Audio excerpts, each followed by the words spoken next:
કે જ્યારથી મનસુખ વસાવાનું નિવેદન સામે આવ્યું છે, જે પ્રમાણે એમને એક મિટિંગની અંદર વાત કરી હતી ચૈતર વસાવાને લઈને, ભારતીય જનતા પાર્ટીના નેતાઓને પણ તેમના દ્વારા ઘણી બધી ટકોર કરવામાં આવી હતી, ત્યારથી ક્યાંક ને ક્યાંક જે નર્મદાની રાજનીતિ છે અત્યારે ચર્ચાનું કારણ બની છે.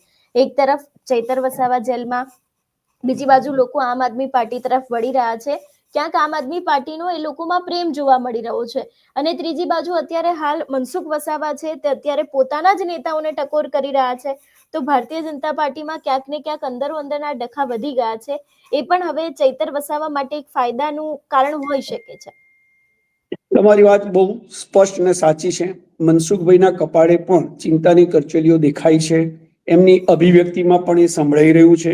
એ પણ કહે છે, બોલવામાં તો એ બહુ સાચા છે, હૃદયથી પણ ઘણીવાર કેટલીક બાબતોમાં બે સાચા હોય છે, પણ એમની રજૂઆતની સિસ્ટમ કદાચ આડી તેડી હોઈ શકે કે ઉગ્રતા એમને માણસથી વેઠાય ના ને ત્યારે ગુસ્સે થઈ જાય, ઉગ્ર થઈ જાય, પણ એ ઉગ્રતા અથવા તો નહીં વેઠાવાની સ્થિતિને કારણે જો એમને નુકસાન થતું હોય તો હવે કદાચ મનસુખભાઈને બી સમજાયું છે, પણ બધા સાથે ચાલવા તૈયાર નથી. અને કદાચ એનું કારણ પણ એવું હોઈ શકે કે 27-28 વર્ષ સુધી સંસદ રહેલા મનસુખભાઈ વસાવાને એમના નેતૃત્વને કારણે, એમની પ્રકૃતિને કારણે કદાચ ત્યાં હવે કઠિનાઈનો સામનો કરવો પડી રહ્યો છે. ઝઘડિયા છે, વાલિયા છે, એ બાજુનો વિસ્તાર છે, નર્મદાનો વિસ્તાર છે, રાજપીપળાની છે, ત્યાં એમની કારણ કે બહુ દિવસ થાય એટલે પેલું છે ને કે રંગ ઉતરે એવું કામ થયું છે. એટલે એન્ટી ઇન્કમ્બન્સી પણ મનસુખભાઈને નડી રહી છે. મનસુખભાઈની અંદરની ખેંચતાણ પણ છે. દર્શનાબેન છે, દર્શનાબેનનો ભાણિયો છે, દર્શનાબેનના રવિભાઈ છે, એ બધા છે. હમણાં તમે જોયું કે શું પરિસ્થિતિનું સર્જન કમલમમાં થયું, પોલીસ કેસ થયું. એ શું બતાવે છે? એટલે આ બધો ઉમંગ અને ઉત્સાહ આપના જે કાર્યકર્તાઓ છે એમાં વધારે છે. એટલે ભારતીય જનતા પાર્ટીને બે બાજુ પડતા પર પાટું જેવી પરિસ્થિતિ છે. એક તરફ એમનો જે પ્રભાવ છે એ ઓસરી રહ્યો છે આદિવાસીમાં. આદિવાસીઓમાં 3 ફેક્ટર્સ ઉભા થઈ ગયા છે. કોંગ્રેસ છે, આપ છે, ભાજપ છે. એટલે એ જે મતો છે એનું વિભાજન થયેલું છે 3 ભાગમાં. અને બીજી બાજુ પાર્ટી જે છે એ દરેક પાર્ટી, એવું નથી કે આપની અંદર 100% બધું સારું છે, પણ અત્યારે એમને સત્તા દેખાય છે એટલે સારું સારું બતાવે છે. કોંગ્રેસમાં પણ 60-40 ના રેશિયોમાં ચાલે, 70-30 ના રેશિયોમાં ચાલે, બધા એક સાથે નથી ચાલતા. પણ અનંતભાઈ છે ત્યાં, અનંતભાઈએ બી એમનો પ્રભાવ બતાવ્યો છે. અને હમણાં એક આદિવાસી દિવસ હતો, એની ઉજવણીમાં તમે જોયું બીજી દિશામાંથી પણ આદિવાસીઓ હવે એકઠા થવાની કોશિશ કરી રહ્યા છે.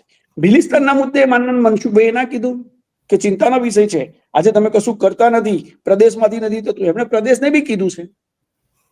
હજુ એક વાત બેન જોજો, ગુજરાતના 25 સાંસદોમાંથી તમારે ને મારે બધાએ એક નોંધ તો લેવી પડે.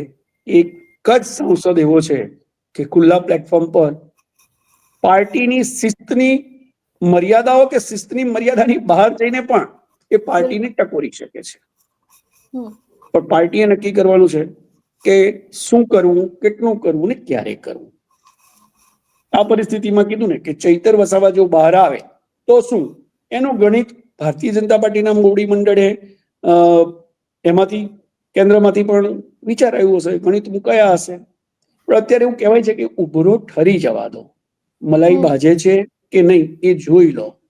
એ કોને કેટલું ફાયદો છે એ જોયા પછી ચૈતરનું શું કરવું એ કદાચ નિર્ણય આવે. અને બીજું ન્યાયિક પ્રક્રિયા છે, તો ન્યાયિક પ્રક્રિયામાંથી નિયમ અનુસાર તો પસાર થવું જ પડશે. હા, થઈ શકે વિધાનસભા છે તો એને એમાં હાજરી આપવા માટેની કઈ કોશિશ કરાય અને એને ટૂંકી મુદતની પણ આઝાદી મળે. બાકી હું તો પહેલેથી કહેતો આવ્યો છું કે ચૈતર વસાવાએ દિલ્હી સુધી લડવું પડશે, સુપ્રીમ સુધી જવું પડે તો એ કોઈ બહુ આશ્ચર્ય કે આઘાતજનક નિર્ણય નહીં હોય.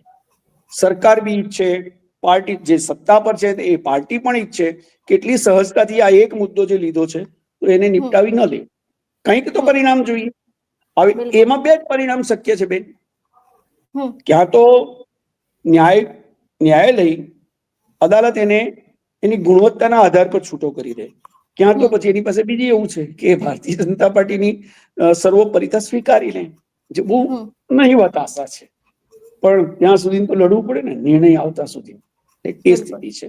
અને એટલે જ હું વારંવાર કહું છું કે ચૈતરનું ભાગ્ય પણ મજબૂત છે. લોકપ્રિયતાનો જે કઈ સ્થિતિ થતી હશે એ એના માટે ધીરે ધીરે એ આંક ઊંચો જ જાય છે, અને હજુ એ આંક ઊંચો ના જાય એ જોવાની જવાબદારી હવે ભારતીય જનતા પાર્ટીની છે. એનું મનોમંથન કદાચ ભારતીય જનતા પાર્ટીમાં ગાંધીનગર ખાતે થયું હશે.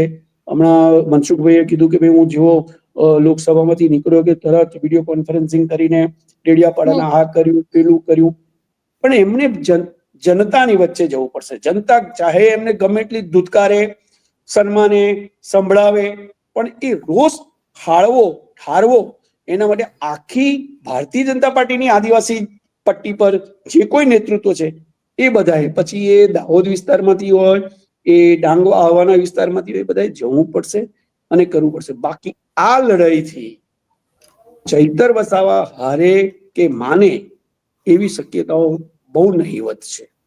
એટલે ખોયેલી પ્રતિષ્ઠા, ગુમાવેલા જે મતો આદિવાસી પ્રજાના હૃદયમાંથી એ મેળવવા માટે બહુ મોટું કાર્ય ભારતીય જનતા પાર્ટીએ કરવું પડશે.